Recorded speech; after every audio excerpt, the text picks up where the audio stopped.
Hello yes welcome my dear friends. మనం TS సెట్కి సంబంధించినటువంటి పేపర్ వన్ లోని ముఖ్యమైనటువంటి అంశాలు గత సంవత్సరంలో నిర్వహించినటువంటి 2023లో నిర్వహించినటువంటి టిఎస్ సెట్ పేపర్ వన్ను ముఖ్యంగా షిఫ్ట్ వన్లో జరిగినటువంటి ఆ, మనం పేపర్ వన్ విశ్లేషణ చేసుకుంటున్నాం.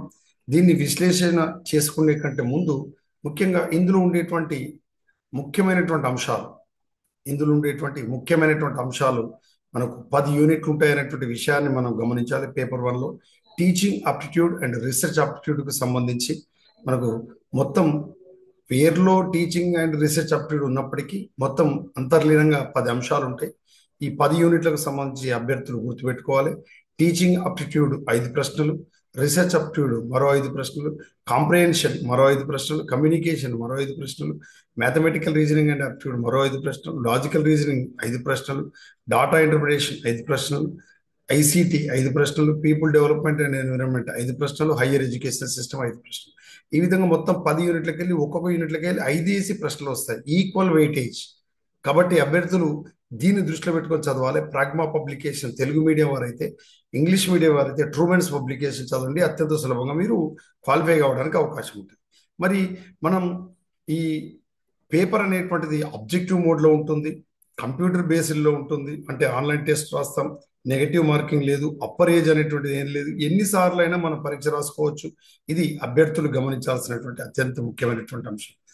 మనం 2023లో జరిగినటువంటి గత సంవత్సరపు ప్రశ్నపత్రాన్ని మనం విశ్లేషణ చేసుకుంటే, ముఖ్యంగా టిఎస్ సెట్కు సంబంధించి మనం తీసుకున్నప్పుడు ఇందులో ఇది 2023లో జరిగినటువంటి టిఎస్ సెట్కు సంబంధించినటువంటి పేపర్ వన్. ఇందులో మొత్తం 50 ప్రశ్నలు ఉంటాయి. అన్నిటికీ మీరు ఆన్సర్ చేయవచ్చు, నెగటివ్ మార్కింగ్ లేదు. ఒక్కొక్క క్వశ్చన్కి 2 మార్కులు ఉంటాయి కాబట్టి మొత్తం మనకు 100 మార్కులు ఉంటాయి. మొదటి గంటలో ఇది మనం ఇది చేయాల్సి ఉంటుంది. ఇది అభ్యర్థులు గమనించాలి. మరి మొదటి ప్రశ్నకు సంబంధించి మనం గమనించినప్పుడు, which learning style is associated with understanding information through patterns and relationship?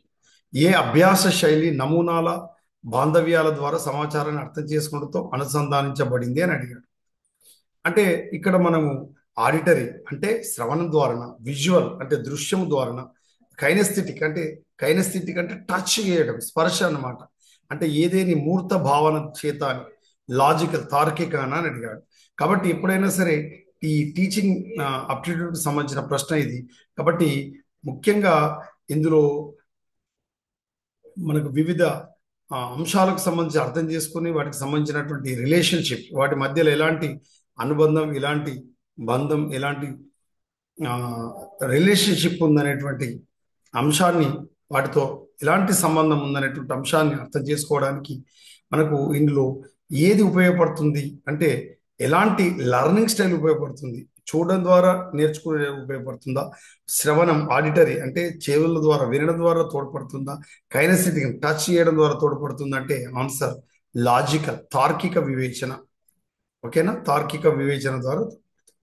ఇక రెండో ప్రశ్న మనం గమనిస్తే, in a traditional lecture based class room who primarily controls the flow of information? సాంప్రదాయక కన్వెన్షనల్ మెథడ్ అంటాం, అదే ప్రాచీన కాలం నుంచి ఉపయోగించే బోధన పద్ధతి. ఉపన్యాస ఆధార తరగతిలో సమాచార ప్రవాహాన్ని ఎవరు నియంత్రిస్తారు? స్టూడెంట్స్ నియంత్రిస్తారా? పీర్ గ్రూప్ అంటే తోటివారు నియంత్రిస్తారా? ఎడ్యుకేషన్ టెక్నాలజీ అంటే విద్యా సాంకేతికత నియంత్రిస్తుందా? టీచర్ నియంత్రిస్తాడంటే లెక్చర్ మెథడ్లో ఎప్పుడైనా సరే టీచరే నియంత్రిస్తాడు, టీచరే కీ రోల్ ఉంటాడు. టీచర్ సెంటర్డ్ టీచింగ్ మెథడ్ అది. ఓకేనా, కొత్త అంశాన్ని బోధించే ముందు, లేదా కొత్త చాప్టర్ స్టార్ట్ చేసే కంటే ముందు, లేదా చారిత్రకమైనటువంటి అంశాలు చెప్పేటప్పుడు, సుదీర్ఘమైనటువంటి లెసన్ ఉన్నప్పుడు లెక్చర్ మెథడ్ అనేటువంటిది అనుసరిస్తారు. ఇందులో టీచర్ యాక్టివ్గా ఉంటాడు. ఇదంతా కూడా మన టీచింగ్ అప్టిట్యూడ్ సంబంధించిన ప్రశ్న. ఇక మూడో ప్రశ్న టీచింగ్ అప్టిట్యూడ్ సంబంధించి చూద్దాం. How do support materials contribute to effective teaching? అంటే మీరు ఏ విధంగా సమర్థవంతమైనటువంటి బోధనకు ఎలా సహకరిస్తారు అని అడిగాడు. అంటే ఇక్కడ బోధకుని ప్రమేయపు అవసరంతో భర్తీ చేయడం ద్వారా, పరధ్యానం లేని వాతావరణం కలిగించడం ద్వారానా, లేదా by facilitating varied learning experience వివిధ అభ్యాస అనుభవాలను సులభతరం చేయడం ద్వారానా, లేదా మదింపు గ్రేడింగ్ స్వయంచాలకం చేయడం ద్వారా, by automating assessment and grading.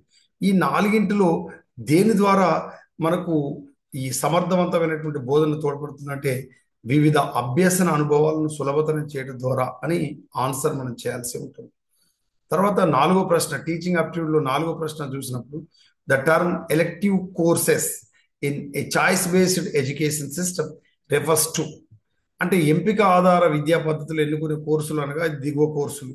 మనం ఇది సిబిఎస్ఈ అంటాం, చాయిస్ సిబిసిఎస్ అంటాం, choice based credit system hire ఎడ్యుకేషన్కి సంబంధించి.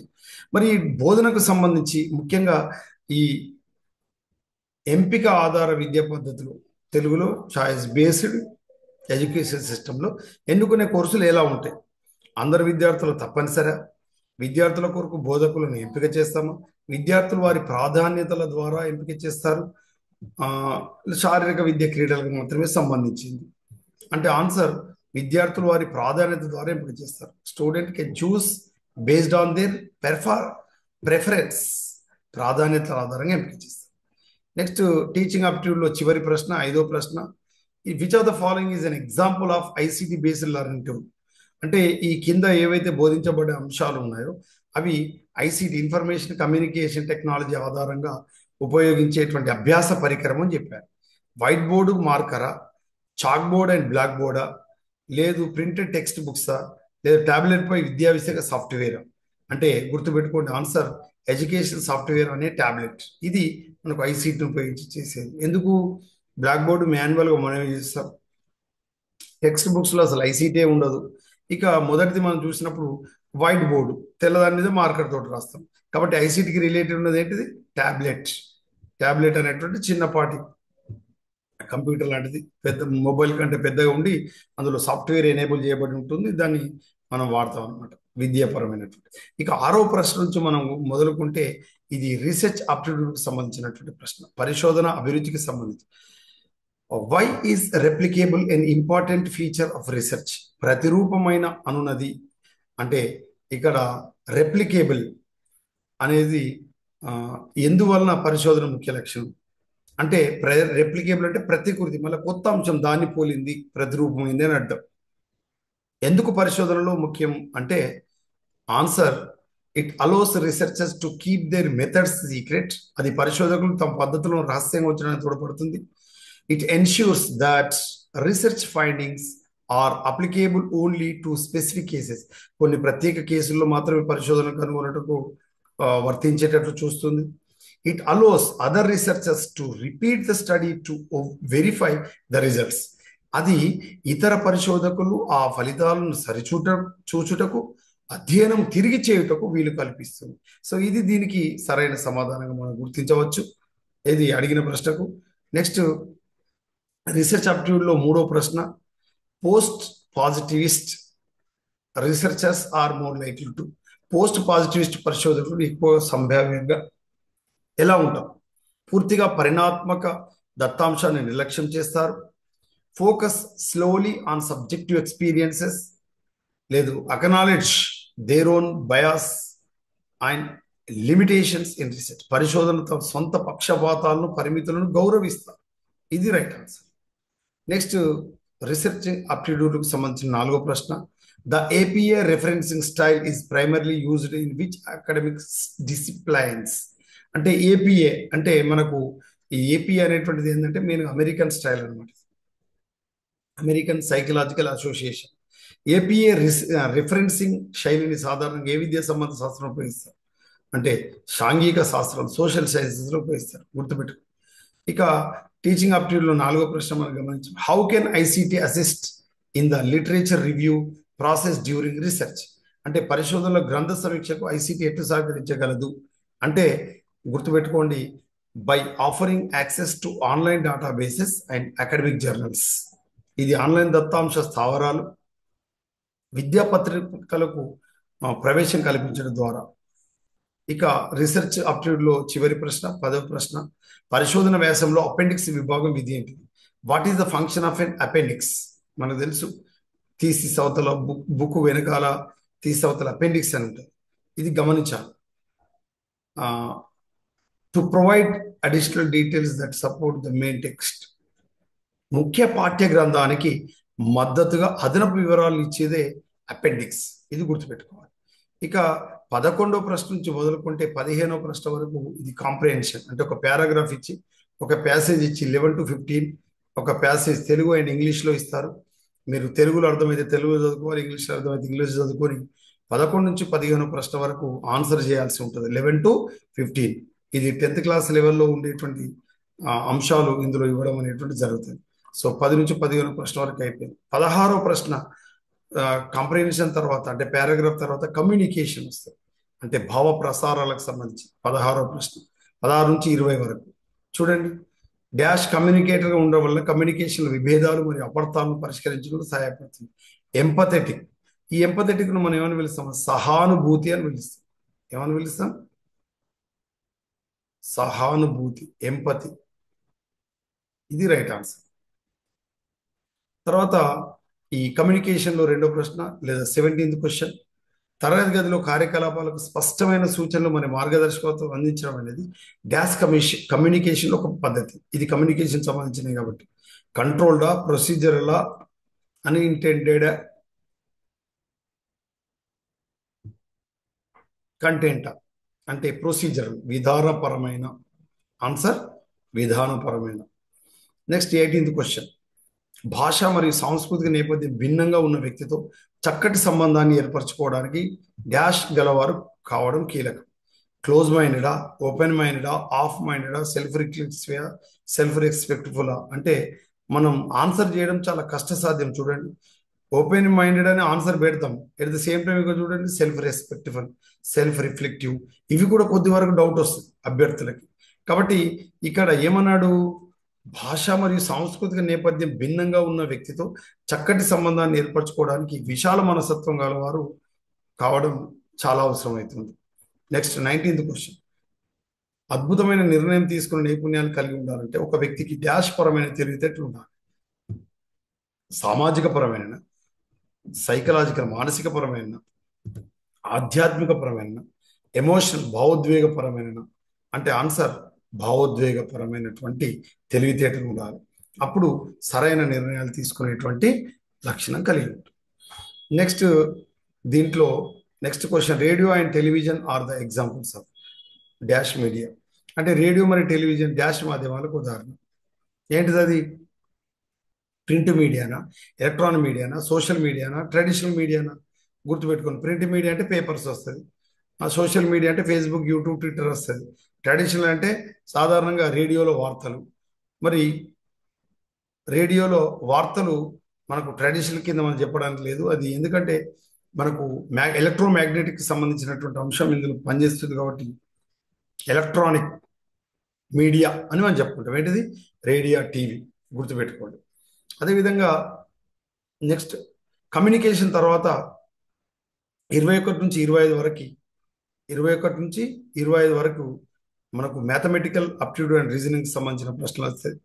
8, 4, 4, 6, 12, 30 అని ఇచ్చాడు. దీని తర్వాత ఏ నెంబర్ వస్తుంది అని ఆన్సర్. అంటే 8 తర్వాత 4 వచ్చింది, తర్వాత 4 వచ్చింది, తర్వాత 6 వచ్చింది, తర్వాత 12 వచ్చింది, తర్వాత 30 వచ్చింది. 30 తర్వాత ఏమొస్తుంది? 90 వస్తుంది. తర్వాత ఈయుఐఎల్ఎన్కు డిడబ్ల్యూఎఫ్పిఐ వచ్చింది అనుకో, మరి అప్పుడు ఈ ఏదైతే ఖాళీ ఉందో దానికి సిఎక్స్ఈ క్యూహెచ్, అదే జిఎస్కే జేపీ అని ఉంది. ఇప్పుడు ఏదైతే ఈ మిస్సింగ్ అయింది ఏది ఉందో ఇందులో ఏది సంఖ్య, ఏ లెటర్ అంటే మీన్స్ లెటర్ సిరీస్ వస్తుంది అంటే ఎఫ్టీకే, ఎఫ్టీజేకేఓ అనేటువంటిది ఈ మిస్సింగ్ నంబర్ దగ్గర లెటర్ సిరీస్ దగ్గర రాయాలి. Next 23rd question. In a certain code language, if the word frame is equal to 48 and hurdle is equal to 74, then figment is equal to. అంటే ఒక నిర్దిష్ట కోడ్ భాషలో ఫ్రేమ్ అంటే 48, hurdle అంటే 74 పదం అయితే మరి ఫిగ్మెంట్ అంటే ఎంతో నంబర్ అవుతుందంటే 81 నంబర్ అవుతుంది. తర్వాత మ్యాథమెటిక్లో 24th క్వశ్చన్ మనం చూసుకున్నప్పుడు శివ రూపాయలు 1 lakh పెట్టుబడితో వ్యాపారం ప్రారంభించాడు. ప్రదీప్ 3 నెలల తర్వాత 1,50,000 పెట్టుబడితో అతనితో చేరారు. మొదటి సంవత్సరం మొత్తం లాభంలో శివ వాటా 51,000 అయినా 51 వాటా అయినా అందులో మరి ప్రదీప్ వాటా ఎంత లేదా శివ వాటా ఎంత?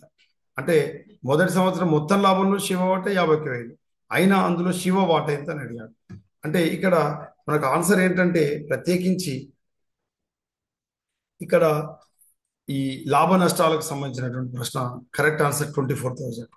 ఇక మ్యాథమెటికల్ అప్టిట్యూడ్ రీజనింగ్లో 25వ ప్రశ్న, ఒక వ్యాపారి టీవీ సెట్ను 12,000 కొని అమ్మినప్పుడు 20% నష్టపోయాడు. 20,000కు అమ్మడం ద్వారా అతను పొందే లాభశాతం ఎంత అని అడిగారు. దీనికి సూత్రం ఉంటుంది. లాభశాతం నష్టానికి సంబంధించి 33.33%. సో ఇది ఈ రోజుకు సంబంధించినటువంటి వీడియో. రేపటి వీడియోలో మళ్ళీ రిమైనింగ్ 26వ ప్రశ్న నుంచి 50వ ప్రశ్న వరకు రేపటి వీడియోలో మళ్ళీ మనం కలుద్దాం. Okay, I wish you all success. మీకోసం ప్రభుత్వ మహిళా డిగ్రీ కళాశాల ఎల్లప్పుడూ మీ వెన్నంటే ఉంటుంది, మీ విజయ తీరాలకు మీరు చేరేంత వరకు. అందుకే నమ్మకంగా చదవండి, టీఎస్ సెట్ క్వాలిఫై కండి. Okay, I wish you all success.